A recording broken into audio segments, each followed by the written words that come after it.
నువ్వు ఇటెళ్ళవే, పులిహార వస్తుంది, నువ్వు ఇటెళ్ళరా, చక్కెర పొంగల్ ఇస్తారు, నేను అట్టెడతాను, కట్టు పొంగల్ వస్తుంది, నువ్వు అటెళ్ళవే, చిన్న లడ్డు ఇస్తారు, నలుగురం పూలమావి దగ్గర నించుని పంచుకు తిందా ఉంటారు.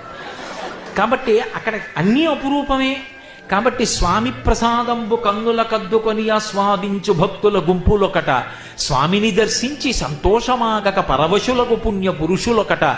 ఆ స్వామిని దర్శనం చేసుకుని బయటికి వచ్చి, బాగా చూసావా అంటే నీకో విషయం చెప్పనా, నువ్వు అక్కడ దాకా వెళ్ళిన తర్వాత జరగండి అంటే వచ్చేసావా, నా ముందు ఎవరో ముఖ్యమైన వాళ్ళు విఐపీలు వచ్చారే, వాళ్ళ తాలూకా అనుకుని నన్ను కూడా పక్కకి నించోండి అన్నారు. 5 నిమిషాలు అలా నించోబెట్టేశారు. 5 నిమిషాలు చూశాను అని మురిసిపోతుంటే, నువ్వు అదృష్టవంతురాలు, అనవసరంగా నిన్ను దాటి ముందుకెళ్ళానని ఈవిడండి.